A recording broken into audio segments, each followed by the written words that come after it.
దీనికి సమాధానం చెప్పమంటున్నా నేను. దమ్ముంటే ఈవెన్ రేవంత్ రెడ్డి అంతేగాని కృష్ణమాదేవి గారి ఎంఆర్పిఎస్ మాత్రం దాంట్లో ఇంక్లూడ్ కాలేదు. జాతికి ఎవరు బాధిస్తారు? 45 కోట్ల జాతి ఇవ్వాలా, ఇలా కొట్లాడుకోవాలా అంటున్నా. ఇవాళ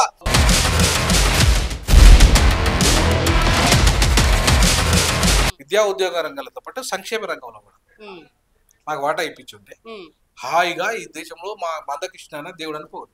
ఇలా క్యాస్ట్ సర్టిఫికేట్ ఇస్తలేరమ్మా. ఇలా క్యాస్ట్ సర్టిఫికేట్ చర్చికి పోతే ఇస్తలేరు.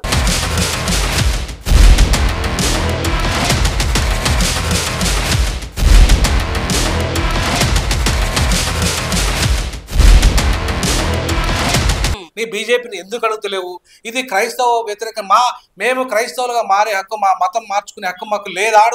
ఇవాళ కొన్ని లక్షలాది మందికి, కోట్లాది మందికి హిందూ దేవాలయాల్లో పోయినందుకే చంపేస్తున్నారు వేలాది మందిని.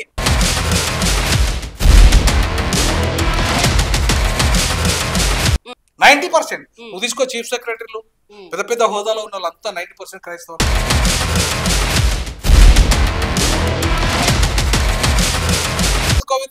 రామ మందిరం శంకుస్థాపన యాదగిరిగుట్టలో మా బ్రదరు కింద కూర్చుంటాడు, మా రేవంత్ రెడ్డి పైన కూర్చుంటాడు. దేశంలో ఈ మాదిగ కులాలు, ఈ అనుబంధ కులాలు, దళిత కులాలు, మాల అనుబంధ కులాలకు ఇంకా అంటరానితనం ఉన్నాక.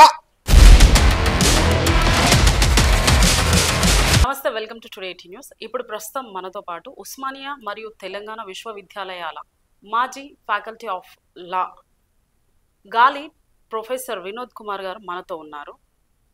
ఎస్సీ రిజర్వేషన్ల ఉపవర్గీకరణ అంటే ఏమిటి, అసలు ఉపవర్గీకరణ వల్ల ఏంటి లాభం, దాదాపు 30 సంవత్సరాల నుండి పోరాటాలు చేసి మేము సాధించుకున్నామని కొంతమంది ఆనందపడుతున్నారు, మరికొంతమంది దీని ద్వారానే సమస్యలు ఏర్పడే అవకాశం ఉన్నాయి అంటున్నారు. అసలు ఇందులో ఎంత నష్టం ఉంది, ఎంత లాభం ఉంది, ఎవరికి ఏంటి దీని ద్వారా లాభం అనేది మన ముందు ప్రొఫెసర్ గాలి వినోద్ కుమార్ సార్ ఉన్నారు, అడిగి తెలుసుకుందాం. సార్ నమస్తే. సార్ బాగున్నారా? సార్ అసలు ఈ ఎస్సీ రిజర్వేషన్లలో ఉపవర్గీకరణ అంటే ఏంటి? అసలు ఉమ్మడి ఆంధ్రప్రదేశ్ సంబంధించి మాత్రమే అన్నమా ఇది పోరాటం. యాక్చువల్గా ఇప్పుడు దేశమంతా దీన్ని విస్తరింపజేసినారు, ఇది వేరు. కానీ పోరాటం స్టార్ట్ అయింది ఈదుమూడి అనే గ్రామంలో. అది ఆంధ్రప్రదేశ్ ఒంగోలులో ఉంటుంది. ఒంగోలు జిల్లాలో ఈదుమూడి గ్రామంలో ఉపవర్గీకరణ, ఉమ్మడి ఆంధ్రప్రదేశ్ షెడ్యూల్ కులాలని మాలలే కొట్టేస్తారు బాగా. మా మాదిగ ఉపకులాలకు రావట్లేదు కాబట్టి మా మాదిగ ఉపకులాలకు మా జనాభా ప్రకారంగా మాకు వాటా ఇవ్వండి. అందుకు 371D అనే అందుకు 341 సవరణ చేయండి. ఆ 341 సవరణ చేయడం ద్వారా ఈ షెడ్యూల్ కులాల్లో ఉన్న మొత్తం ఉమ్మడి ఆంధ్రప్రదేశ్తో పాటు భారతదేశంలో ఉన్న షెడ్యూల్ కులాలు అన్ని కూడా ఏంటంటే 341 అనే ఒక ఆర్టికల్లో ఉంటాయి. ఈ 1500కు పైగా ఉన్న అంటరాని కులాలు, ఏ కులం కాకులం వేరే, దాంట్లో యాక్చువల్గా ఉపకులం అనేది లేదు, ఆ కాన్సెప్టే లేదు. బట్ అయినా సరే ఏ కులం కాకులంగానే ఏవైతే 1500 కులాలు అన్నిటికి మాత్రం అంటరానితనం అనే ఒక వివక్షత ఉంది. అందుకే అంబేద్కర్ ఏం చేశాడు, బ్రిటిష్ వాళ్ళు కూడా ఏం చేశారంటే 1935 యాక్ట్లో ఒకటే షెడ్యూల్లో చేర్చారు. ఈవెన్ 1947 యాక్ట్లో కూడా ఒకటే షెడ్యూల్లో చేర్చారు. అంటే ఏంది, వీళ్ళంతా అంటరానులు కాబట్టి ఒక షెడ్యూల్లో ఉంచుదాం వీళ్ళని చెప్పి అంటరాని కులాలు అన్నిటి కలిపి ఒకటే వేదిక మీద. అలాగే అంటరాని తెగలు, షెడ్యూల్ ట్రైబ్స్, వాళ్ళకి అంటరానితనం పెద్దగా లేకపోయినప్పటికీ కూడా ఆ ట్రైబ్స్లో కూడా వివక్షత ఉంది కాబట్టి వాళ్ళకు కూడా దీన్ని వర్తింపజేసే విధంగా ఒక ట్రైబ్స్ను, అది కూడా 750 పైగా కులాలు ఏవైతే ఉన్నాయో, జాతులు ఉన్నాయో, ఆ జాతులను కూడా ఒకటే చట్టంలోకి తీసుకొచ్చారు. సో ఈ రకంగా వాళ్ళ రిజర్వేషన్లను ఒకటే 7 వాళ్ళకి ప్లస్ వీళ్ళకి 15% జనాభా. అప్పుడున్న జనాభా దాని ఇప్పుడున్న జనాభా పెరిగింది. అసలు యాక్చువల్గా పెంచాలి, దాన్ని పెంచకుండానే అప్పుడున్న జనాభా ప్రకారంగానే ఇవాళ ఈ రిజర్వేషన్లని ఏమైతే ఉందో దాన్ని వర్గీకరించమని చెప్పేసి పోరాటము ఎప్పుడు మొదలైంది అంటే ఎంఆర్పిఎస్ అనేదేమో మొన్న 94లో మొదలైంది.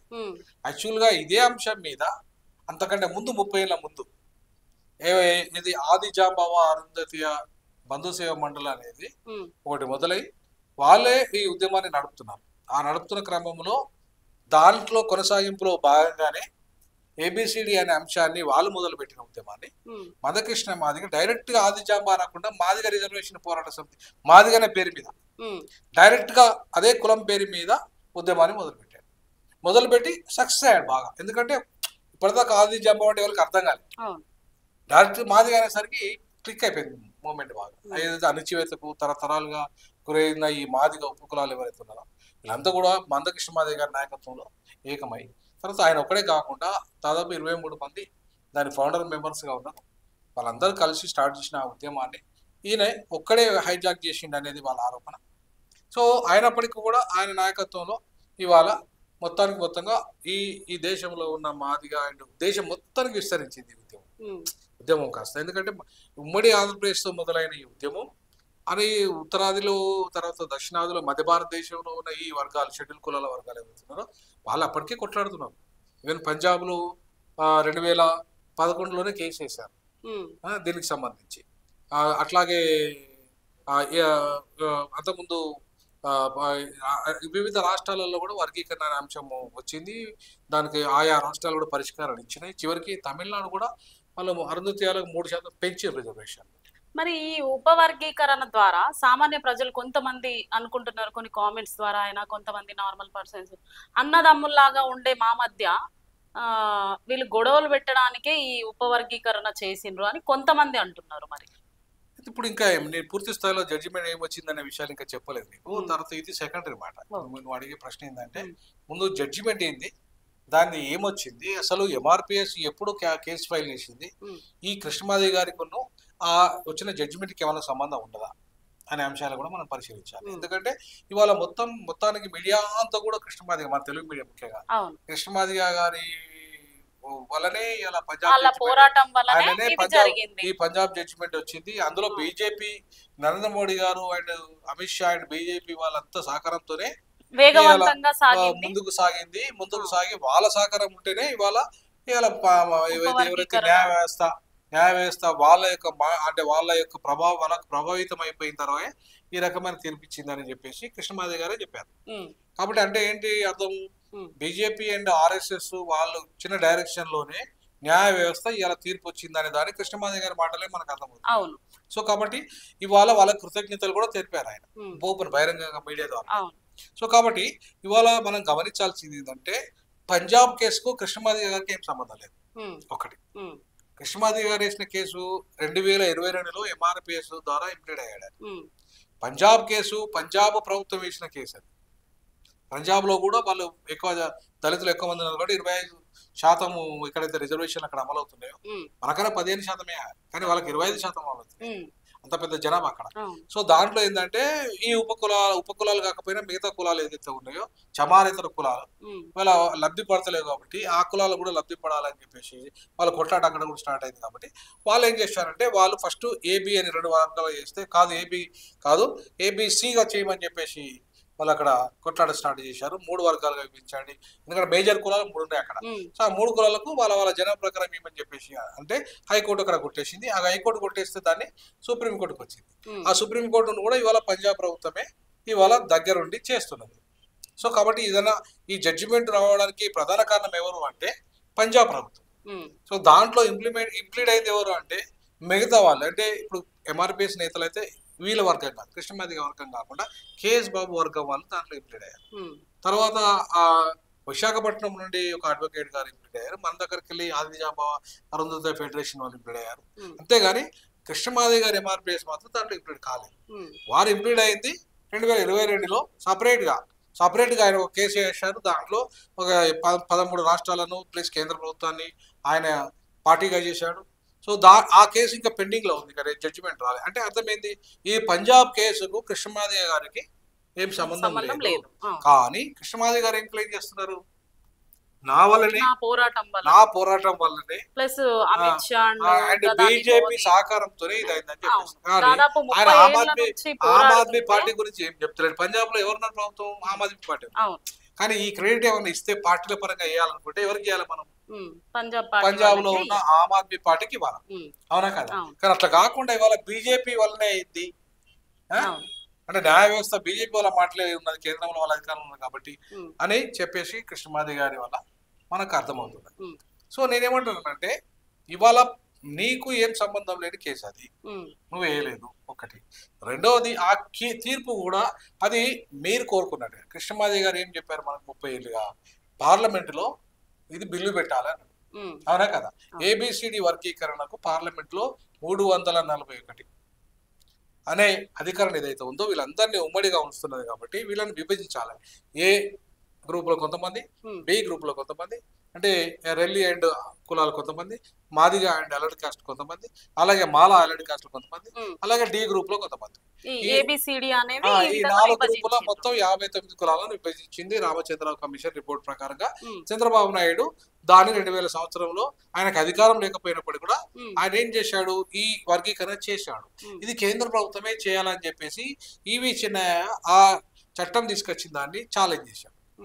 రాష్ట్రపతి కూడా దానికి ఆమోదం తెలిపినప్పటికీ అది పార్లమెంట్ మాత్రమే చేయాలని చెప్పేసి నిబంధన ఉన్నది కారణంగా దాంట్లో 2/3 మెజార్టీ లోకసభలో, 2/3 మెజార్టీ రాజ్యసభలో ఉండి, అలాగే స్పెషల్ మెజార్టీ అంటే ఒక 50% రాష్ట్రాలు, అంటే దాదాపు సుమారు ఒక 15 రాష్ట్రాలలో ఈ రెండు ఏదైతే లోకసభ రాజ్యసభ తీసుకున్న తీర్మానాన్ని ఆమోదించాలి.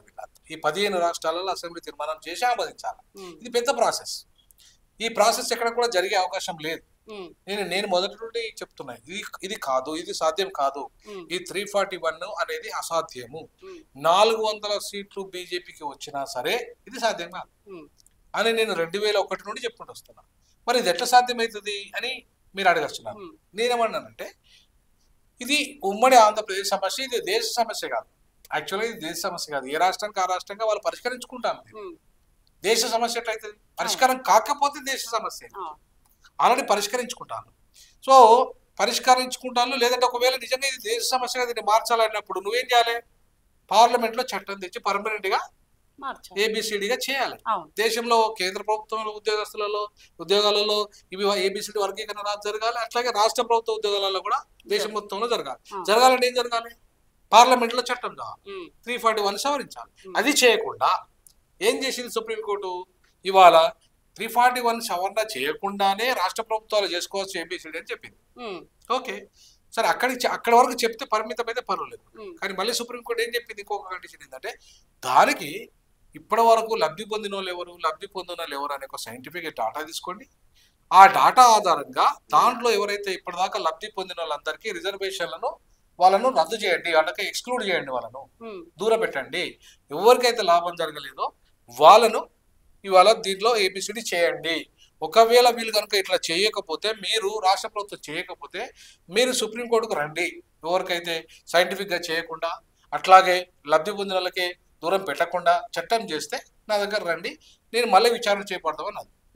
ఎప్పుడు? 30 ఏళ్ళ పోరాటం తర్వాత, 30 ఏళ్ళ పోరాటం తర్వాత ఈ రకమైన జడ్జిమెంట్ వచ్చింది.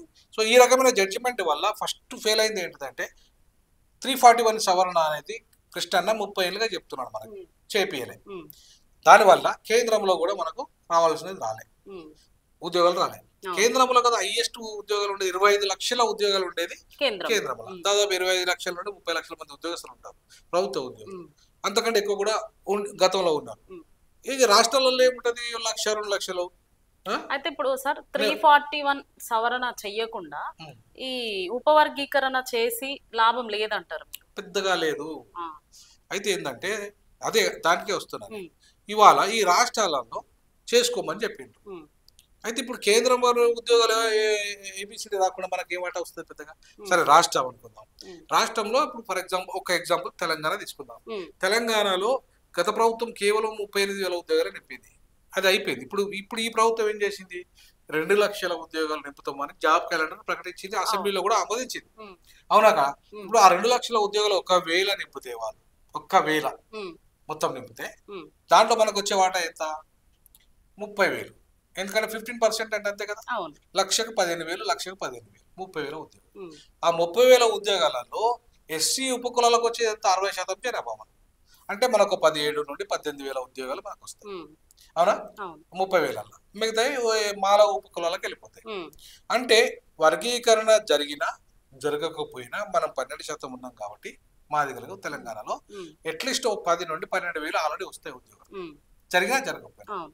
అంటే ఇంకా మనకు లబ్ధి జరుగుతుంది ఎంత అంటే ఒక 6 నుండి 7,000 ఉద్యోగాలు అదనంగా వస్తున్నాయి ఈ అనుకుంటే. అది కూడా ఉపకరణ అది జరిగినందుకు అది కూడా 2 లక్షల ఉద్యోగాలు నింపితే అవునా. అవును. సో దాంట్లో ఏం చేయాలి మళ్ళీ వీళ్ళు చట్టం ఒకవేళ చేయాలంటే సుప్రీంకోర్టు జడ్జిమెంట్ ప్రకారం ఏం చేయాలి, డాటా ఉండాలి. అసలు నిజంగా దీంట్లో మాదిగలకు ఎంత లాభం జరిగింది, ఈ 59 ఉపకులాలకు ఎంత జరిగింది, సైంటిఫిక్ డాటా ఉండాలంటే కుల గణన జరగాలి. అవును. ఇప్పటిదాకా కుల గణన జరగలేదు, ఈవెన్ SC ST కూడా జరగలేదు. అవును. ఏంటి ఎస్సీలు అన్నారా కానీ తప్ప దాంట్లో ఏ కులం అనేది లేదు కదా జనాభా. అవును. ఇప్పుడు ఎస్సీలో చాలా కులాలు, చాలా 59 కులాలు ఉన్నాయి. బయటికి మరి రావాలి అది లేదు కదా, ఆ సంఖ్య లేదు. ఆ సంఖ్య ఉండాలంటే గతంలో కేసీఆర్ సకల ఏమి కుటుంబ సర్వే ఏదో చేశాడు ఆయన. దానికి కుటుంబ సర్వేను ఆ రోజు హైకోర్టు ఒప్పుకోలేదు. ఎందుకు, నీ పరిధిలో లేదు సర్వే చేయడము, కేంద్ర పరిధిలో ఉంటుంది, ఇది కేంద్రం చేయాలని చెప్పేసి. అప్పుడు అది ఒప్పుకోకుండా ఆయన దాన్ని బహిరంగపరచలేదు. అంటే ప్రభుత్వం దాన్ని ఆమోదించకుండా ఇంటర్నల్ గా మాత్రమే ఆయన పథకాలకు దాన్ని వర్తింపే విధంగా ఆయన పథకాలు ఆమోదించుకున్నాడు. అయితే ఇవాళ అది బహిరంగపరచకపోవడం వల్ల దానికి ఇవాళ శాంక్టిటీ లేదు.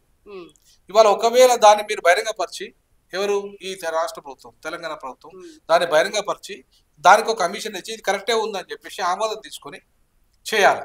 లేదంటే నువ్వు మళ్ళా కులగణన చేయాలి.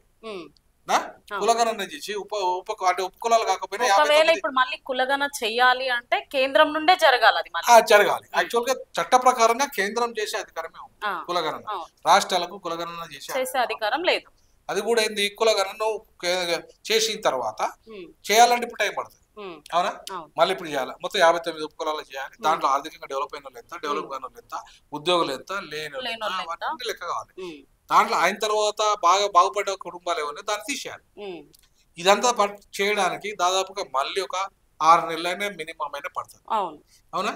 కానీ రేవంత్ రెడ్డి గారు ఏం చెప్పారు, ఇమీడియట్లీ అసెంబ్లీలోనే చెప్పాడు. ఏమని చెప్పాడు, నేను ఇమీడియట్లీ దానికి ఒక ఆర్డినెన్స్ ఇస్తా,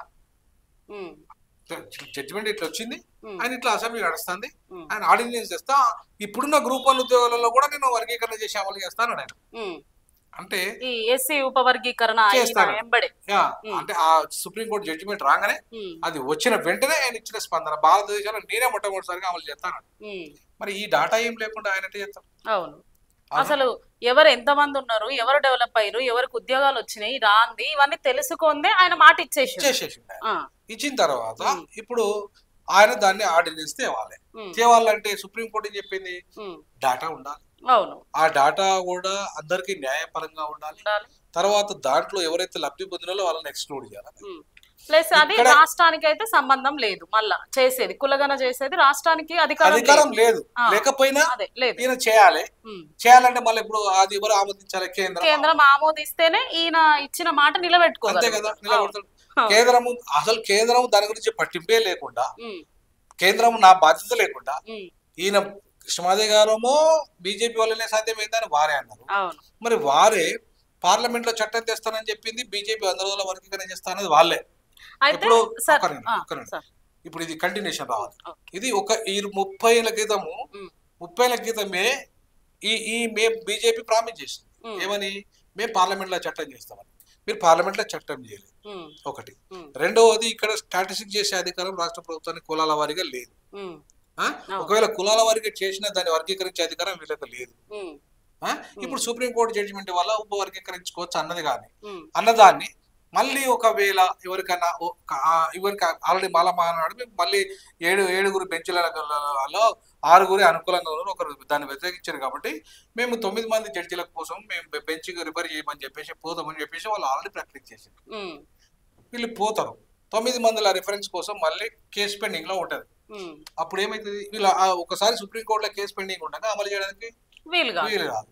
అంటే మరి ఇప్పుడు ఏదైతే సుప్రీంకోర్టు ఇచ్చిన జడ్జిమెంట్ వేస్ట్ అవుతుంది. తర్వాత మళ్ళీ వాళ్ళు కోర్టుకు పోతే కోర్టు చివరి జడ్జిమెంట్ వచ్చేదాకా ఆగాలి.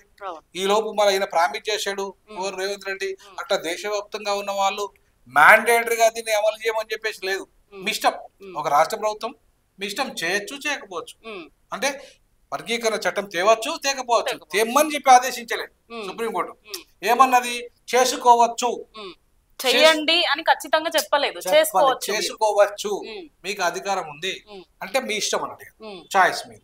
ఇప్పుడు అక్కడ మాలలు ఎక్కువ ఉన్నారు, ఇక్కడ ఆంధ్రప్రదేశ్ నేను పెద్ద మాదిగానని చెప్పుకున్న చంద్రబాబు నాయుడు ఈ చంద్రబాబు ఇచ్చిన జడ్జిమెంట్ అంతకుముందు చేసిన చట్టం ప్రకారం ఈ జడ్జిమెంట్ వచ్చిందని చెప్పిన మందకృష్ణ మాదిగా ఇవాళ మొత్తం కేంద్ర ప్రభుత్వంలో కీలక భాగస్వామైన చంద్రబాబు నాయుడు బీజేపీ ఇవంతా కూడా వీళ్ళకి సంబంధం లేని చట్టం అది యాక్చువల్గా వీళ్ళకి పంజాబ్కు సంబంధం అది వీళ్ళకి సంబంధమే లేదు దాన్ని సంబంధం పెట్టి కృష్ణమాదిగకు సంబంధం లేదు దాన్ని ఆయనే క్లెయిమ్ చేసుకొని ఇలా అసమగ్రమైన అంటే ఇవాళ క్రిమిలేయర్ అనేది ఈ అంటరాని కులాలకు వర్తించదు.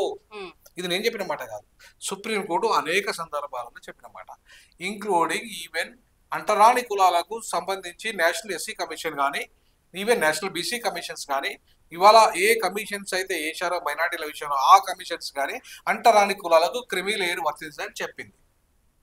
దానికి విరుద్ధంగా ఇదే సుప్రీంకోర్టు అనేక సందర్భాల్లో చెప్పిన జడ్జిమెంట్కి విరుద్ధంగా ఇవాళ అదే సుప్రీంకోర్టు అంటరాని కులాలని ఇవాళ క్రిమిలేయర్ పరిధిలోకి తీసుకొచ్చారు.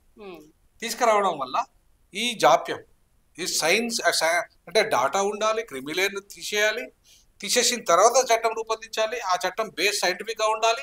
ఇదంతా చేయాలంటే టైం పడుతుంది.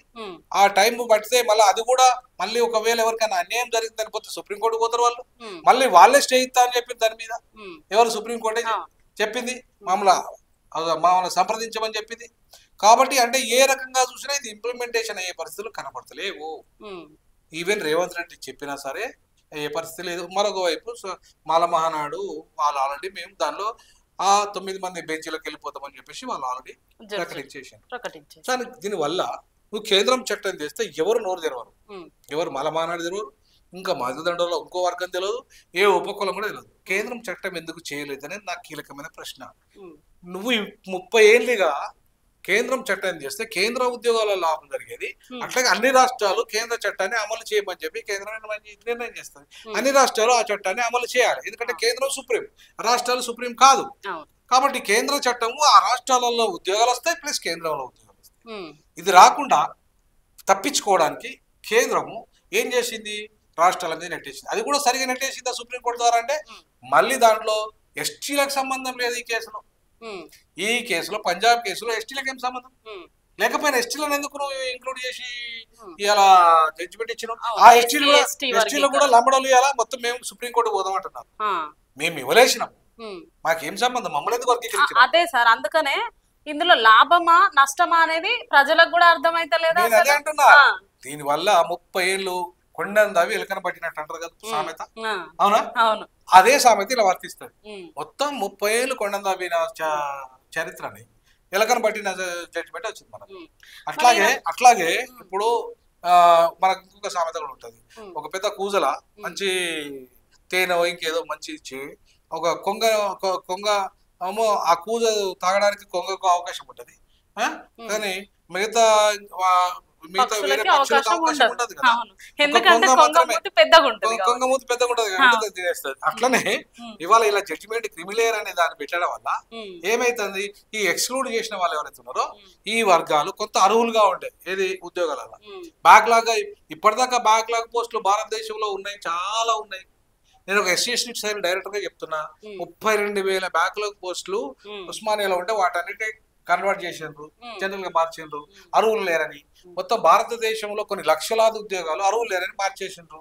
నువ్వు ఒకవైపు ఇప్పుడు అరువులైన వాళ్ళనేమో క్రిమిలేయర్ కింద పంపించేసి ఇంటర్ ఫెయిల్ 10th ఫెయిల్ ఊర్లలో ఉన్న ఇంటర్ ఫెయిల్ 10th ఫెయిల్ ఈ తెలంగాణ ఉద్యమం వచ్చిన తర్వాత ఎంఆర్పిఎస్ ఉద్యమం వచ్చిన తర్వాత పెద్ద పెద్ద చదువు తక్కువ మంది అయిపోయారు.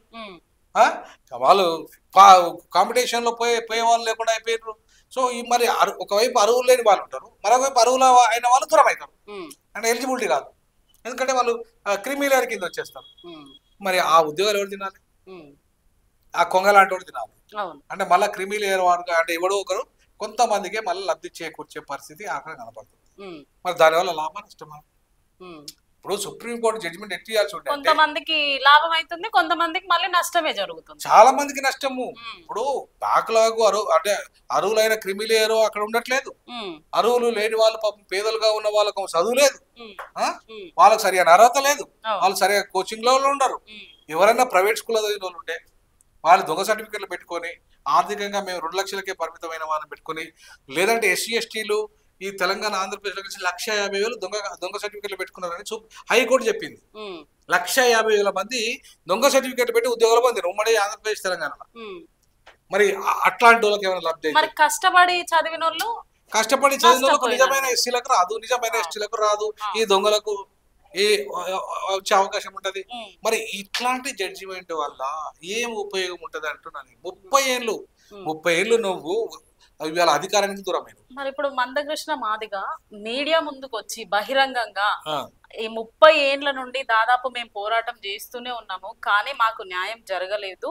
ఇప్పుడు కేంద్రం ద్వారానే, మోదీ అమిత్ షా ద్వారానే ఈ పోరాటము వేగవంతమయ్యి ఉపవర్గీకరణ జరిగింది.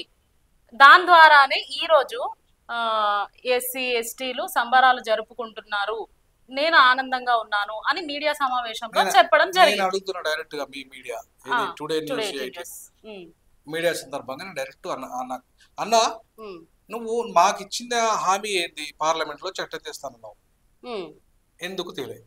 ఒకటి. రెండవది, సుప్రీంకోర్టు జడ్జిమెంట్ ఎస్సీ ఎస్టీలకు, నేను ఒక లా ప్రొఫెసర్ గా నేను అడుగుతున్నా, అంటరాని కులాలకు క్రిమి లేయర్ అనే సూత్రం వర్తిస్తుందా? వర్తించినప్పుడు ఈ సుప్రీంకోర్టులో ఉన్న అగ్రవర్ణాల జడ్జిలు ఎవరైతే ఉన్నారో వాళ్ళు ఉన్నత న్యాయస్థానాల్లోనే రిజర్వేషన్లను వ్యతిరేకించిన వాళ్ళు, ఉన్నత న్యాయస్థానాల్లో రిజర్వేషన్లను వ్యతిరేకించిన ఈ వీళ్ళే ఇవాళ ఏంటిది ఇదే బీజేపీ ప్రభుత్వము ఉన్నత న్యాయస్థానంలో కూడా రిజర్వేషన్లు కావాలని చెప్పేసి ఒక చట్టం చేస్తే కొట్టేసిన ఇదే సుప్రీంకోర్టు.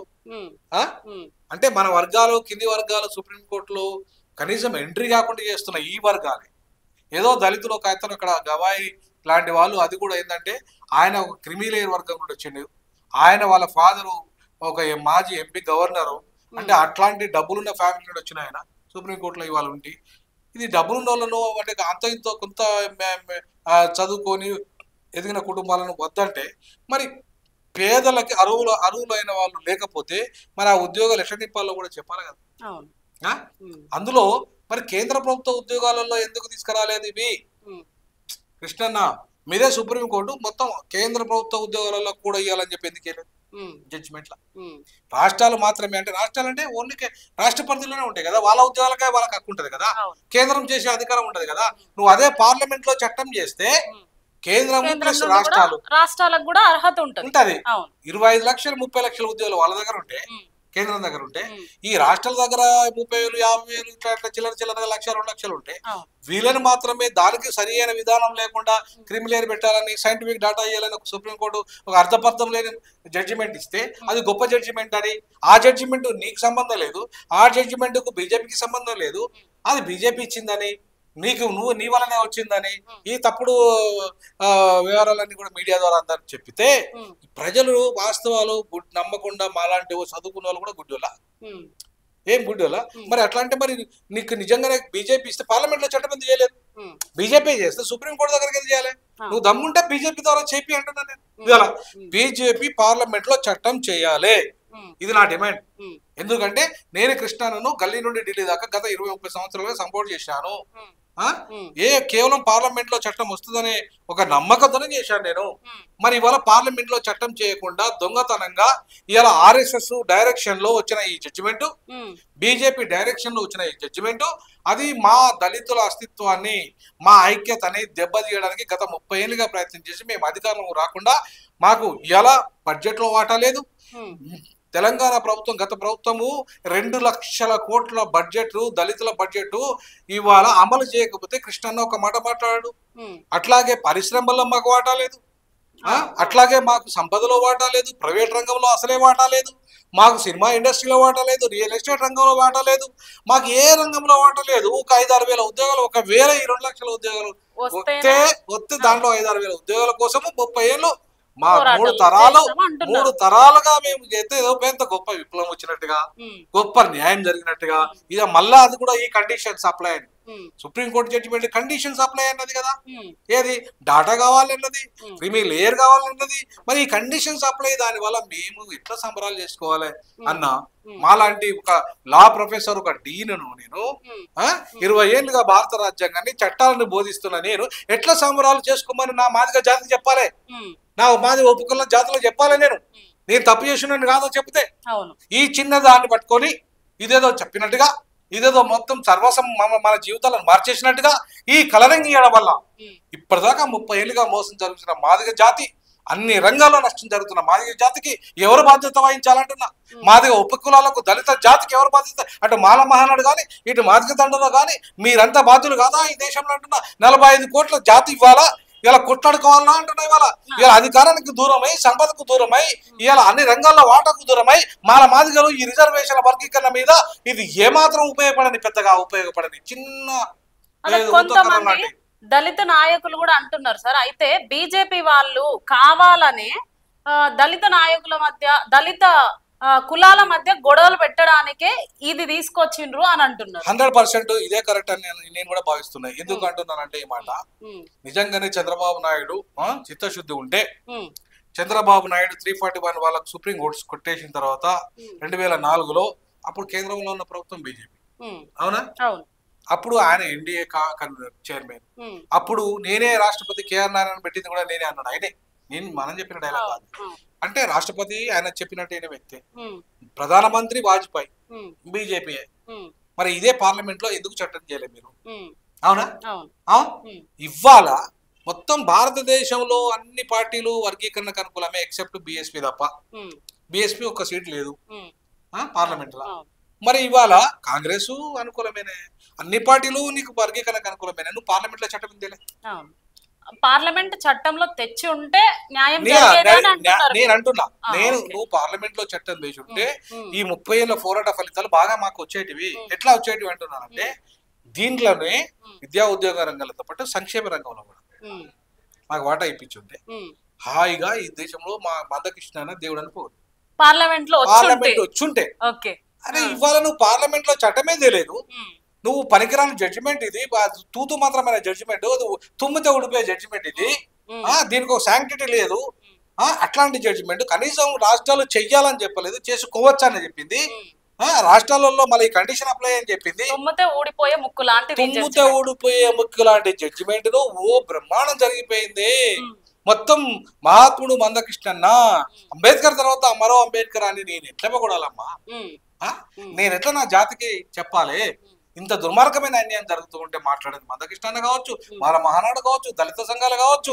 ఇవాళ ప్యాకేజీల పేరుతో ఉద్యమాలు నడుపుతున్నా మీరు, ప్యాకేజీల పేర్లతో ఇలా మొత్తం దళిత జాతిని అగ్ర కులాలకు తాకట్టు పెడుతున్నా మీరు, ఇవాళ అధికారం రాకుండా అడ్డుపడుతున్నా మీరు, దళితులకు అధికారం రాకుండా ఇవాళ ఆత్మ గౌరవం ఉండదు, అభివృద్ధి అసలే జరగదని చెప్పిన బాబాసాహెబ్ అంబేద్కర్ సిద్ధాంతానికి విరుద్ధంగా వ్యవహరిస్తున్నా మీరు.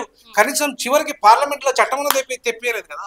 ఒక కనీసం శాశ్వతంగా అరే మా దళిత జాతులంతా ప్రభుత్వాలు ఉన్నంత వరకు, అటు కేంద్ర ప్రభుత్వం ఉన్నంత వరకు, ఇటు రాష్ట్ర ప్రభుత్వాలు ఉన్నంత వరకు, ప్రభుత్వ ఉద్యోగాలు ఉన్నంత వరకు, ప్రైవేట్ రంగం 90% అయిపోయింది. ఇప్పుడే 90% అయిపోయింది. రేపు నాకు తెలిసి బీజేపీ ఇంకా 0 చేస్తుంది. ప్రభుత్వ ఉద్యోగాలు ఉండనియదు, మొత్తం ప్రైవేట్ పరం చేసేస్తుంది. ఆ రాష్ట్రాలలో కూడా మొత్తం అట్లనే అదే విధానాలు ఉన్నాయి. ఇవాళ రేవంత్ రెడ్డి ఇంతగానో నేను తురుంకాను, నేను అది ఇది అంటుండే కదా, ప్రైవేట్ రంగంలో రిజర్వేషన్ దేవాలని మల్లురావు అంటాడు కదా, నేను ఆ ఉద్యమం నడుపుతా అని మందకృష్ణ అంటాడు కదా. నేను అంటాను ఈ సందర్భంగా, ప్రైవేట్ యూనివర్సిటీ బిల్లు తెచ్చింది ఎవరు? అంతకుముందు బీఆర్ఎస్. ఇప్పుడు నువ్వు ప్రైవేట్ బిల్లును మొన్న ఆమోదించింది నువ్వే కదా, 5 కొత్త యూనివర్సిటీ ఇచ్చింది నువ్వే కదా, రేవంత్ రెడ్డి కదా. మరి దాంట్లో ఎందుకు రిజర్వేషన్లు పెట్టలే? నీకు చిత్తశుద్ధి ఉండే రేవంత్ రెడ్డి. నువ్వు ప్రైవేటు, ఇప్పుడు మల్లురావు గారిని కూడా అదే అడుగుతున్నా, మందకృష్ణను కూడా అదే అడుగుతున్నా, మీరు ప్రైవేట్ రంగంలో రిజర్వేషన్ కావాలంటారు కదా, సంతోషమే. ఫస్ట్ ఈ తెలంగాణ రాష్ట్రంలో మొత్తం ప్రైవేటులు సంస్థలు ఏవైతే ఎస్టాబ్లిష్ చేసినాయో, మొత్తం వరల్డ్ వైడ్ గా వచ్చి ఈ దేశంలో ఉన్న కంపెనీలను ఎస్టాబ్లిష్ చేసినాయో, వాటిలలో ఎస్సీ ఎస్టీ బీసీ మైనార్టీ అగ్రవర్ణ పేదలకు రూల్ ఆఫ్ రిజర్వేషన్ అమలు చేస్తూ ప్రైవేట్ రంగంలో ఒక బిల్లు తేండి. రేవంత్ రెడ్డి గారి నేతృత్వంలో మల్లు రవి గారు, మందకృష్ణ గారు మీరంతా కూర్చొని ఫస్ట్ ప్రైవేట్ రంగంలో రిజర్వేషన్ బిల్లును ఆమోదించండి. అప్పుడు మిమ్మల్ని నేను దేవుళ్ళని మొక్కుతా. ఇవేం చేయకుండా, నీ రాష్ట్రంలో చేయకుండా ప్రైవేట్ రంగంలో రిజర్వేషన్ కావాలని మరో ఉద్యమం చేస్తామంటే ఎవరు నమ్మాలి? మీ వర్గీకరణ ఉద్యమమే 3 తరాలు నష్టపోయినాం మేము. పనికిరాని జడ్జిమెంట్ తీసుకొచ్చారు. 3 దశాబ్దాలు నేను సంతోషిస్తున్నా అంటున్నాడు కదా ఆయన సంతోషిస్తాడు. ఎందుకంటే ఆయనకు ప్యాకేజీలు వచ్చినాయి, ఆయనకు పేరు వచ్చింది, అసలైన ఉద్యమం ఆయనకు పేరు వచ్చింది, అన్ని వచ్చినాయి, ఆయన సంతోషిస్తాడు. మరి జాతి ఇప్పుడు దక్షిణాదిలో 3 కోట్ల మంది ఉన్నాం. ఓవరాల్ గా భారతదేశంలో ఉన్న చమార్లే ఈ దేశంలో అత్యధిక మెజారిటీ ఉన్న జాతి, అంటే మాదిగలు, అంటే మాదిగల మంది కులాలు ఈ దేశంలో. మరి వీళ్ళంతా బానిసలుగా ఉండాలా? వీళ్ళంతా అధికారంలోకి రావద్దా? ముఖ్యమంత్రులు కావద్దా? బడ్జెట్ లో వాటా సంపాదించద్దా? పరిశ్రమల వాటా సంపాదించద్దా? ప్రైవేట్ రంగంలో వాటా సంపాదించద్దా? సినిమా ఇండస్ట్రీలో వాటా సంపాదించద్దా? అట్లాగే ఇవాళ భూమిలో వాటా సంపదలో వాటా సంపాదించద్దా? ఇంకా అడక తినాలా? ఈ 5,000 ఉద్యోగాల కోసం అడక తినాలా? అసలైన ఉద్యమం అయితే లేదు ఇప్పుడు. అసలైన ఉద్యమం లేదు. ప్యాకేజీల ఉద్యమం, బానిసల ఉద్యమం, మన అధికారాన్ని, దళిత సమాజాన్ని అధికారాన్ని రాకుండా అస్తిత్వాన్ని దెబ్బగొట్టే ఉద్యమం ఇవాళ జరుగుతున్నది. అందుకే మాన్యశ్రీ కాంశీరామ్ గారు ఏమన్నారు, ఎంఆర్పిఎస్ ఉద్యమాన్ని ఏమన్నారంటే, ఒక భిక్షగాడు మరొక భిక్షగాడికి వ్యతిరేకంగా పోరాటం చేయడాన్నే నేను వర్గీకరణ ఉద్యమంగా భావిస్తాను. ఆయన ఇది జరిగింది అంతే కదా. నువ్వు పర్మనెంట్ సొల్యూషన్ ఆనాడు చంద్రబాబు నాయుడు కేంద్రంలో బీజేపీ ఉంది, ఇప్పుడు బీజేపీ 3వ అధికారంలో ఉంది. అవునా? అప్పుడు చంద్రబాబు నాయుడే అక్కడ ఏపీలో అధికారంలో ఉన్నాడు, ఇప్పుడు చంద్రబాబు నాయుడే కీలకంగా ఉన్నాడు ఏది బీజేపీ ప్రభుత్వంలో. మరి ఇప్పటికైనా పార్లమెంట్ లో చట్టం ఎందుకు రాలేదు కృష్ణన్న? ఇది నా ప్రశ్న. మరి దీనికి సమాధానం చెప్పని అడుగుతున్నా నేను. ఇది చేసి నువ్వు సంబరాలు చేద్దాం, అందరం సంబరాలు చేసుకుందాం. నువ్వు ఒక్కడవే కాదు, అందరికి న్యాయం జరిగింది అనుకుంటారు కాబట్టి ఇప్పటికైనా పార్లమెంట్ లో బిల్లు పెట్టమనండి. ఎవరిని? బీజేపీని. పార్లమెంట్ లో బిల్లు పెట్టి పార్లమెంట్ లో కేంద్ర ప్రభుత్వ ఉద్యోగాలలో, సంక్షేమ రంగంలో, అట్లాగే రాష్ట్ర ప్రభుత్వ ఉద్యోగాలలో, రాష్ట్రాలలో సంక్షేమ రంగంలో ఏబిసిడి స్పష్టమైన బిల్లు మీరు ఆమోదింప చేయండి. అప్పుడు కృష్ణను దేవుడని మొక్కుతాం. సో ఇది మీ సవాల్ అనుకోవచ్చా? 100% సవాల్ అంటున్నా. నేను సవాల్ విసురుతా. ఆయన రమ్మంట, నువ్వు నేను ఇద్దరం ఏ టీవీ 9 లో కూర్చుందామా, ఏదైతే ఇంటర్నేషనల్ మీడియాలో కూర్చుందామా, నేషనల్ మీడియాలో కూర్చుందామా, ఇంగ్లీష్ ఛానల్లో కూర్చుందామా, లేకపోతే తెలుగు ఛానల్లో, ఎట్లా నువ్వు ఇంగ్లీష్ మాట్లాడలేవు కాబట్టి, నాతో డిబేట్ లో ఇంగ్లీష్ లో ఉండలేవు కాబట్టి, నువ్వు తెలుగు ఛానల్లో మాత్రమే మాట్లాడగలవు కాబట్టి నువ్వే ఛాన్స్ తీసుకో. ఏ తెలుగు ఛానల్ కు రావాలి నీతో పాటు నేను తెలుగు ఛానల్లో రెడీ. నువ్వు ఏ ఛానల్ రమ్మంటావు రా, డిబేట్ చేద్దాం. ఏ ప్లాట్ఫామ్ మీదకి రమ్మంటావా చెప్పు, నేను వస్తా, చలో డిబేట్ చేద్దాం. అయితే మాదిగ జాతి కోసం ఆయన చేసింది ఇదైతే న్యాయం కాదు అని మీరు అనుకుంటున్నారు? నేను ఇది మోసం అంటున్నా, ఇది బీజేపీ ఆర్ఎస్ఎస్ కుట్ర అంటున్నా, ఇది చంద్రబాబు నాయుడు కుట్ర అంటున్నా. ఎందుకంటే అయితే మందకృష్ణ మాదిగ అనేట ఆయన పేరులోనే మాదిగ ఉంది. 30 ఏళ్ల నుండి మాదిగ జాతి కోసం నేను పోరాడుతున్నా అంటున్నాడు. మరి ఆయన ఎట్లా అమ్ముడు పోయిండు అని అనుకుంటారు మీరు? నేను ఒకటే అడగదలుచుకునే సందర్భంగా, మందకృష్ణను పార్లమెంట్ లో చట్టం చేయమని అంటున్నా. రెండోది కూడా అంటున్నా, ఇది క్రైస్తవులు కూడా వర్తింపజేయమంటున్నా. ఎందుకంటే మందకృష్ణ స్వయాన క్రైస్తవుడు. ఆయన మంద ఏలే మాదిగా, నేను మంద గాలి వేసుకోదాం మాదిగా. నేను డైరెక్ట్ గా చెప్పుకుంటాను క్రైస్తవుడు అని చెప్పేసి, నువ్వు కూడా చెప్పుకో. ఈ చట్టాన్ని ఇదే ఇప్పుడు వర్గీకరణ చట్టం ఒకవేళ తెస్తే క్రైస్తవులకు కూడా వర్తిస్తుంది అని చెప్పి చట్టంలో పెట్టమని దమ్ముంటే, ఇది హిందువులకు మాత్రమే, హిందూ మాదిగలకు మాత్రమే వర్తిస్తుంది, ఇది క్రైస్తవ మాదిగలకు వర్తించదు ఈ చట్టం. మరి అటువంటిప్పుడు 80% మాదిగ ఉపకులాలు క్రైస్తవులు. మరి వీళ్ళకి వర్తించినప్పుడు ఇలా క్యాస్ట్ సర్టిఫికేట్ ఇస్తలేరమ్మా. వీళ్ళ క్యాస్ట్ సర్టిఫికేట్ చర్చి పోతే ఇస్తలేరు, బైబిల్ పట్టుకుంటే ఇస్తలేరు, యేసుక్రీస్తు బొంబాయి ఇంట్లో ఉంటే ఇస్తలేరు.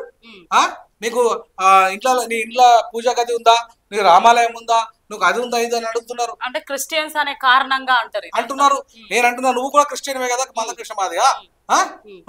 మరి ఆయన ఇన్ని ఉద్యమాలలో కూడా, ఇన్ని ప్రెస్ మీట్లలో కూడా ఎప్పుడు కూడా క్రైస్తవుని నేను అని చెప్పుకోలేదు కదా. చెప్పుకోలేదు. మరి ఇవాళ జగన్మోహన్ రెడ్డి నేను క్రైస్తవుని అని చెప్పుకున్నాడు. అవునా? చెప్పుకున్నాడు. యేసుక్రీస్తుని నమ్ముకుంటాడు.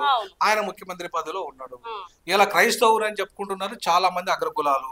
వాళ్ళకి రిజర్వేషన్ రద్దయితలేవు, ఈడబ్ల్యూఎస్ రిజర్వేషన్ ఉంటున్నాయి, బీసీలకు రిజర్వేషన్ రద్దయితలేవు, చివరికి ఎస్టీలో కూడా క్రైస్తవుడు అయితే రద్దు. నువ్వు ఒక ఎస్సీలో క్రైస్తవ మతం తీసుకుంటే ఎట్లా రద్దు చేస్తావు?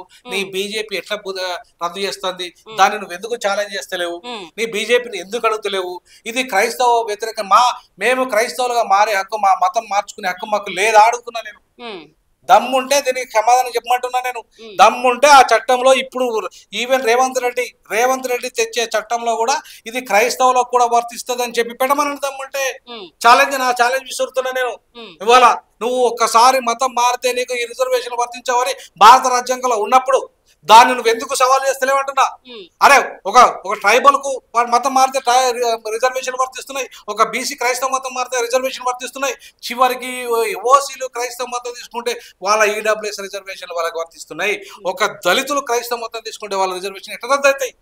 ఇది న్యాయ సమ్మతం ఎట్లయితుంది? ఇది రాజ్యాంగ సమ్మతం ఎట్లయితుంది? దీన్ని నువ్వు ఎందుకు ప్రశ్నిస్తలేవంటున్నా. ఇది నా సవాల్, ఛాలెంజ్. ఎక్కడికంటే అక్కడ మాట్లాడడానికి సిద్ధం అంటున్నా. మరి దీనికి కూడా సమాధానం చెప్పమంటున్నా. ఇవి తీసుకొచ్చే చట్టంలో క్రైస్తవ మతాలకు అతీతంగా వర్గీకరణ చట్టము అందరికి వర్తిస్తుంది. ఇది క్రైస్తవ మతం మారినా సరే వర్తిస్తుంది చెప్పమనండి, చూస్తా. అప్పుడు నేను న్యాయసమ్మతం అంట, అప్పుడు సంబరాలు జరుపుకుంటా అంట. నేను ఎట్లీస్ట్ న్యాయసమ్మతం అంట. సంబరాల సంగతి దేవుడరు, న్యాయసమ్మతం అంటే ఎట్లీస్ట్. ఎందుకంటే equality before the law and equal protection of the laws. నువ్వు కులము, మతము, ప్రాంతము, భాష భేదం లేకుండా అందరూ సమానమైనప్పుడు క్రైస్తవుడు మతం మార్చుకుంటే, దళితుడు క్రైస్తవుడు అయితే నువ్వెందుకు రిజర్వేషన్ రద్దు చేస్తున్నావు? నువ్వు ఎందుకు ఈక్వాలిటీ అందరికి సమానమైన మత స్వేచ్ఛ హరిస్తున్నావు? ఈ క్రైస్తవులు బలవంతంగా హిందూ మతంలో ఎందుకు ఉండాలి? ఇప్పటికీ నేను చెప్తున్నా, ఈ సందర్భంగా నేను నిన్నగాక మొన్న ఒక రెడ్డి అయిన పక్కకే టూలెట్ బోర్డు ఉంటుంది, నా ఆఫీస్ చేస్తున్న ఆ ఇల్లును, ప్రస్తుతం చిన్న ఇల్లు, డబుల్ బెడ్రూమ్ ఇల్లు, దాన్ని నేనే ఆఫీస్ గా మార్చుకుని, అడ్వకేట్ గా ఆఫీస్ గా మార్చుకొని పక్కకి ఒక రెడ్డి అయిన దాంట్లో టూలెట్ అని ఉంటే నేనేం చేసిన అంటే ఆయన కిరాయి ఇమ్మని చెప్పేసి అడిగిన. నేను ఆయన కర్ణాటక రెడ్డి, నేను తెలంగాణ రెడ్డి కాదు, ఆయన నాదే కులమో తెలియదు. ఆయన ఇమీడియట్లీ పైసలు తీసుకుని 2 నెలలు అడ్వాన్స్ తీసుకున్నాను. ఎవరో చెప్పిర్రు కింద ఉన్న తెలంగాణ రెడ్లు ఉంటారు, చాలా మంది రెడ్లే ఉన్నారు. ఉరియమ్మా నువ్వు ఆయనకెట్టితో మాదిగోడికి, వాడు పెద్ద మాదిగోడు, అసలే వాడు ఉద్యమాలలో ఉంటాడు, వాడు పెద్ద డైనమిక్, వాడికెట్టిస్తావు అని చెప్పేసి అన్నాడు. అనగానే ఇమీడియట్లీ వాడు నా పైసలు నాకు రిటర్న్ కొట్టి ఎందుకు కొట్టినావు అని అడిగిన. ఎందుకు కొట్టినావు? నువ్వు ఎట్లా కొడతావు అంటే నేను కొట్టాను, నేను ఇయ్యాను మీకు. ఎందుకు ఇవ్వని? నేను పోలీస్ స్టేషన్ పోయాను.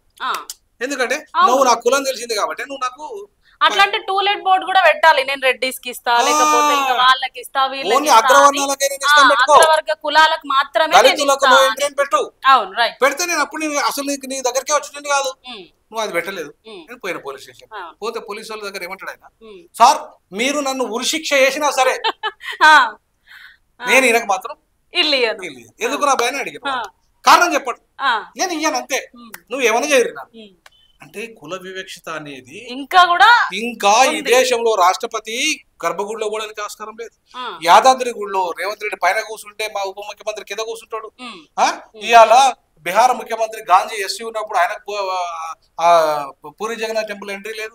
ఇవాళ కొన్ని లక్షలాది మందికి, కోట్లాది మందికి హిందూ దేవాలయాల్లో పోయినందుకే చంపేస్తున్నారు, వేలాది మందిని చూస్తున్నారు కదా మీరు. ఉత్తరాదిలో మరీ ఎక్కువగా జరుగుతున్నది.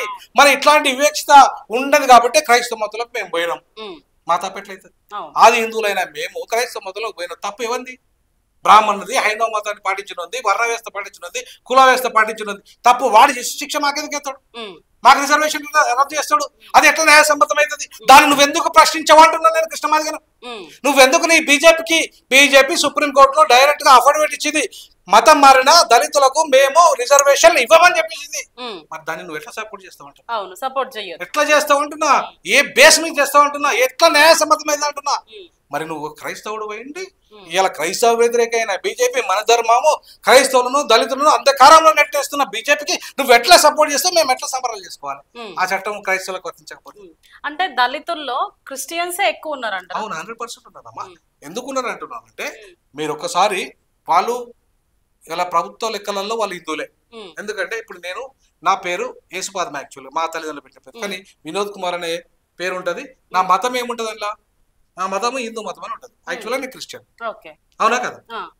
అట్లా మొత్తంగా ఇప్పటిదాకా ఉద్యోగాలు చేస్తున్న ఎస్సీలంతా 90% క్రైస్తవులే. 90%. నువ్వు తీసుకో చీఫ్ సెక్రటరీలు, పెద్ద హోదాలో ఉన్న వాళ్ళంతా 90% క్రైస్తవులే. వాళ్ళంతా హిందూ మతంలో సర్టిఫికేట్ పెట్టుకోవచ్చు, భయపడిపోయి బొట్లు పెట్టుకోవచ్చు. మా ఆర్ఎస్ ప్రవీణ్ కుమార్ అన్న భయపడిపోయి బొట్లు బొట్లు పెట్టుకోవచ్చు. మా ఆర్ఎస్ ప్రవీణ్ క్రైస్తవుడు కదా, మా విశారదన్ బ్రదర్ క్రైస్తవుడు కదా. లేకపోతే ఉద్యమంలో ఉన్న చాలా మంది, లేదా ఎమ్మెల్సీలు అయిన వాళ్ళు, ఎంపీ అయిన వాళ్ళు, ఇప్పుడున్న ప్రభుత్వం, ఈ కాంగ్రెస్ ప్రభుత్వంలో ఉన్న ఈవెన్ మల్లురావి క్రైస్తవుడు కదా, మల్లురావి భార్య క్రైస్తవురాలు కదా. ఈవెన్ ఇప్పుడు వాళ్ళు ఎంతమంది ఎమ్మెల్యేలు లేరు క్రైస్తవులు. మరి వీళ్ళందరికీ ఇవాళ రిజర్వేషన్లు వర్తించి యాక్చువల్ భోగ సర్టిఫికెట్లు పెట్టి ఎమ్మెల్యేలు ఎత్తున్నట్టే కదా అర్థం. మాకు అదే హక్కు ఉంటే మేము డైరెక్ట్ గా క్రైస్తవులు చెప్పుకుంటాం కదా. మేము మాకు ఈ హక్కును కలరాస్తున్న ఈ అగ్రవర్ణ పాలకులను, ముఖ్యంగా బీజేపీ ఈ ఆర్ఎస్ఎస్ భావజాలాన్ని ఉన్న ఈ పార్టీని నువ్వు ఎట్లా సపోర్ట్ చేస్తావు అంటే కృష్ణ అంటున్నా. ఈ వర్గీకరణ చట్టంలో ఇది పెట్టమంటున్నా నేను. ఏది క్రైస్తవులు దళితులు మతం మారిన దళితులకు కూడా ఈ రిజర్వేషన్ వర్గీకరణ చట్టం వర్తిస్తుంది అని ఈ క్లాస్ పెట్టాలంటున్నా. దమ్ముంటే చేయమంటున్నా నువ్వు. అప్పుడు నేను మా మందకృష్ణ దేవుడు అంట. ఇవన్నీ ఏం లేకుండా ఎన్ని రకాలుగా మనకు అన్యాయం జరుగుతున్నా కూడా ఇన్ని రకాల ఇందు గొప్ప ఏదో వచ్చినట్టుగా, దీంట్లో ఏదో గొప్పతనం వచ్చినట్టుగా, మొత్తం మనం అంతా మారిపోయినట్టుగా, మన జీవితాలు మారిపోయినట్టుగా, మన ముఖ్యమంత్రులు ప్రధానమంత్రులు అయినట్టుగా, రాష్ట్రపతికే దిక్కు దివాలు లేదండి, కూర్చునే పరిస్థితి లేదు సమానంగా. కనీసం రాష్ట్రపతి నిలయం ఓపెన్ చేస్తే పార్లమెంట్ రాష్ట్రపతి కూడా ట్రైబల్స్ పార్లమెంట్ భవనాన్ని శంకుస్థాపన చేసే అధికారం లేదు. రామ్నాథ్ కోవింద్ కు రామ మందిరం శంకుస్థాపన చేసే అధికారం లేదు. ఏమి యాదగిరిగుట్టలో మా బ్రదరు కింద కూర్చుంటాడు, మా రేవంత్ రెడ్డి పైన కూర్చుంటాడు. ఏమి నాకు ఇల్లు కిరాయి ఇయ్యారు. నేను కొలంబియా, హార్వర్డ్, ఆక్స్ఫర్డ్ లెక్చర్స్ ఇచ్చేస్తా, పరిశోధన పత్రాలు సమర్పిస్తా. నేను ప్రపంచ దేశాల్లో ఒక అత్యున్నతమైన విశ్వవిద్యాలయాలలో బోధిస్తా. చిన్న వయసులో అగ్రకులాల కంటే డీన్ అయితా లాలో. అయినా సరే నేను తక్కువ కులపుని, నేను లా సెట్ తక్కువ. నేను ఇల్లు కిరాయికి అరువురు కాదు, లా సెట్ కన్వీనర్గా అరువురు కాదు. ఎందుకు నా కులం తక్కువ? ఓ జీబీ రెడ్డి అన్నట్టు మా డిపార్ట్మెంట్ లో 4 సార్లు లా సెట్ కన్వీనర్ అవుతాడు. ఓ వినోద్ కుమార్ మాది అంటాడు కాడు. వాడికి ఎంత ప్రతిభ ఉన్నా, ప్రపంచ దేశాలు తిరిగినా, వాడు ఎక్కడికన్నా పోని మనకి చదివింత కానీ ఇంటర్నేషనల్ పబ్లికేషన్స్ ఉండని, no you are not eligible, you are మాదిగా. ఇది సిచ్యువేషన్ అంటున్నా. ఈ సిచ్యువేషన్ లో ఈ మాదిగ కులాలు, ఈ అనుబంధ కులాలు, దళిత కులాలు, మాల అనుబంధ కులాలకు ఇంకా అంటరానితనం ఉన్నాక నువ్వు ఎట్లా క్రిమి లేయర్ పెట్టించినావు సుప్రీంకోర్టు జడ్జిమెంట్ లా, అది ఎట్లా న్యాయసమ్మతమైతుంది? మరి ఇవన్నీ లొసుకులు ఉన్నాక అది న్యాయబద్ధం ఎట్లయితే తీర్పు, అది చట్టబద్ధం ఎట్లయితే తీర్పు. పార్లమెంట్ లో చట్టం లేకుండా ఇది మనందరం సంబరాలు ఎట్లా చేసుకుంటాము? ఈ క్రైస్తవులకు దీంట్లో పేరు లేకుండా, అవకాశం లేకుండా మనం సంబరాలు సంకలు ఎట్లా ఎగరేసుకుందాం? కృష్ణన్న చెప్పంటున్నా నేను నేను అడుగుతున్న ప్రశ్నలు న్యాయబద్ధము, అధర్మము, లేదా ప్యాకేజీలకు అమ్ముడు పోయి నా వెనక ఇంకెవడన్నా ఉంటే నన్ను శిక్షించు. నేను ఎవరికైనా అమ్ముడు పోయినట్టుగానే మాట్లాడినా, లేదంటే నా వెనక ఎవడన్నా ఉన్నా ఖచ్చితంగా నువ్వు ఏ దానికి రాడి. కానీ నా ప్రజలకు మోసం జరుగుతున్నది. బాబాసాహెబ్ అంబేద్కర్ వారసునిగా ఈ మోసాలను ప్రశ్నించే హక్కు నాకుంది. ఇవాళ నేను 3 లక్షల ఉద్యోగానికి రాజీనామా చేసి ఇలా ఉద్యమంలో ఉన్నా. నేను ఎవరి ప్యాకేజీలకు ఆశపడు, ఇంకెవరికి ఆశపడు ఉద్యమాలలో లేను. అర్థమైందా? తెలంగాణ ఉద్యమంలో ఇలా నికార్సుగా కొట్లాడిన వ్యక్తిని, సామాజిక తెలంగాణ కోసం కొట్లాడిన వ్యక్తిని, దొరల తెలంగాణను వ్యతిరేకించిన వ్యక్తిని, నికార్సుగా ఉన్న అందరికంటే ఎవరి దగ్గర మోచేతి నీళ్లు తాగలేను. అర్థమైందా? కాబట్టి కొట్లాడుతున్నా, కాబట్టి నిజాయితీగా ప్రశ్నిస్తున్నా. ఇవాళ వీటికి సమానం చెప్పంటున్నా, ఛాలెంజ్ విసురుతున్నా. నువ్వు ఏ స్టేజ్ కంటే ఆ స్టేజ్కి రెడీ. నువ్వు ఏ ప్లాట్ఫామ్ మీద డిబేట్ చేయమంటే ఆ ప్లాట్ఫామ్ మీద డిబేట్కి రెడీ. దాన్ని స్వీకరించమంటున్నా, నేను కూడా స్వీకరిస్తాను. సో మా టుడే 18 న్యూస్ ఛానల్ ద్వారా మందకృష్ణ మాదిగకు సవాల్ విసురుతున్న ప్రొఫెసర్ గాలి వినోద్ కుమార్ గారు, అదేవిధంగా సార్ కొన్ని ర్యాపిడ్ ఫైర్ క్వశ్చన్స్ ఒక్కొక్క లీడర్ గురించి ఒక్క మాటలో మీ సమాధానం చెప్పాలి. చెప్పండి. మొదటిగా మందకృష్ణ మాదిగ మంచి ఉద్యమకారుడు, సామాజిక ఉద్యమకారుడు. రేవంత్ రెడ్డి గురించి. రేవంత్ రెడ్డి ఒక బ్లాక్ మెయిలర్. బట్టి విక్రమార్క పాపం అన్న లాంటి వాళ్ళు ఏ స్థాయిలో ఉన్నా వాళ్ళకి సరైన గుర్తింపు లేదు. ప్రధానమంత్రి మోడీ ఇవాళ మొత్తం బ్రాహ్మణిజాన్ని, అంటే బ్రాహ్మణుల కంటే ఎక్కువగా హిందుత్వాన్ని ఈ తలకాయ మీద ఎత్తుకున్న వ్యక్తి. బండి సంజయ్ ఆయన ఒక ఏమంటారు, ఒక పేపర్ టైగరు. ఆ హిందుత్వాన్ని జస్ట్ పేపర్ టైగర్ గా మాత్రమే భయపెట్టించే వ్యక్తి. రఘునందన్ రావు కూడా ఒక లీగల్ టైగర్ అంతే. కిషన్ రెడ్డి ఇవాళ ఆయన మేకవన్న పులి. ధర్మపురి అరవింద్ ఇవాళ రిజర్వేషన్ సిఎస్టీ చట్టాన్ని వ్యతిరేకించిన మూర్ఖుడు. కేసీఆర్ తెలంగాణ ఉద్యమంలో నిజంగా సామాజిక తెలంగాణను తీసుకురాకుండా దళితులను మోసం చేసిన ఒక వ్యక్తిగా, ఒక నాయకుడిగా మిగిలిపోయింది. కేటీఆర్ తెలివి ఉన్నది, మంచిగా అది ఉన్నది, కానీ ఇవాళ ఆయన అహంకారాన్ని తగ్గించుకుంటే ఒక మంచి నాయకుడిగా ముందుకెళ్ళాడు. హరీష్ రావు చక్కటి వాగ్దాటి ఉన్న వ్యక్తే, ఇవాళ ప్రజా ఆమోదం చాలా వరకు ఉన్న వ్యక్తే, కానీ ఆయన right person in wrong party. RS Praveen Kumar బహుజనవాదాన్ని ఇవాళ పొందబెట్టి మా జాతులను ఇవాళ ఒక రకంగా మోసం చేసిండనే ముద్ర పడిన వ్యక్తి, కానీ గొప్ప మంచి మా జాతులను ఇవాళ సాంఘిక సంక్షేమ రంగంలో ఒక ప్రపంచ స్థాయికి నిలబెట్టిన గొప్ప IPS officer. Doctor Visharadan. Doctor Visharadan committed person పాపం. ఆయన బహుజన ఉద్యమం కోసం చాలా 13 ఏళ్ళుగా కమిటెడ్గా ఉన్నాడు. కానీ ఆయన ఆశించిన ఫలితాలు రావాలంటే ఆయన ఇంకా అన్ని వర్గాలను కలుపుకపోవాలి. తను ఒక్కడే మేధావి కాదు, అందరూ చాలా మందిని కలుపుకపోయే మనస్తత్వం ఆయనకు రావాలి. చంద్రబాబు నాయుడు నయామనవాది. కేఏ పాలు ఆయన పాపం ఆయన ఏదంటే ఒక బాకా ఆయనది. కానీ వాస్తవాలు చెప్తున్నాడు, వాస్తవాలే మాట్లాడుతున్నాడు. కానీ ఆయన మాట ఎవరు వినే పరిస్థితి లేదు. షర్మిల ఒక మోసం చేస్తున్న క్రైస్తవ రెడ్డి. కల్వకుంట్ల కవిత పాపం ఆమె లిక్కర్ డాన్. ఫైనల్ గా జగన్ ఒక లక్షల కోట్ల అవినీతి పరుడని ముద్ర వేసినప్పటికీ తన పరిపాలనలో మాత్రం సామాజిక న్యాయాన్ని ఇవాళ ఎవరి ఈ దేశంలో అమలు చేయలేని వ్యక్తిగా మాత్రం ఆ రకమైన గుర్తింపు ఉన్న వ్యక్తిగా నేనైతే భావిస్తా. So thank you so much sir. మీరు ఇక్కడికి వచ్చి మీ సవాళ్ళను విసిరారు, మీ డిమాండ్స్ని చూపించారు. ప్రజల కోసం ప్లస్ క్రైస్తవుల కోసం, దళితుల కోసం, మీ మన మాదిగ జాతి కోసం, మాదిగ జాతి కోసం కూడా ఏమేమి అవసరం, ఏమేమి లేదు, అసలు ఎందుకు ఈ సంబరాలు జరుపుకోవాలి, సుప్రీంకోర్టు ఇచ్చిన తీర్పు తుమ్ముతే ఊడిపోయే ముక్కు లాంటిది, పర్మనెంట్ సొల్యూషన్ అయితే కాదు ఇది అని ఈ ఎస్సీ ఉపవర్గీకరణ గురించి అయితే డాక్టర్ గాలి వినోద్ కుమార్ గారు మాట్లాడారు మన మధ్యలో. కాబట్టి ఈ సవాల్ను మందకృష్ణ మాదిగ గారు ఏ విధంగా స్వీకరించనున్నారో చూద్దాం. మా మీడియా ద్వారా కూడా వాళ్ళు ఏం సమాధానం చెప్పాలనుకుంటున్నారు. సో ఇది ఇవాల్టి మన స్పెషల్ ఇంటర్వ్యూ. మళ్ళీ రేపు స్పెషల్ ఇంటర్వ్యూతో మీ ముందుకు వచ్చేస్తాను. అంతవరకు చూస్తూనే ఉండండి టుడే 18 న్యూస్.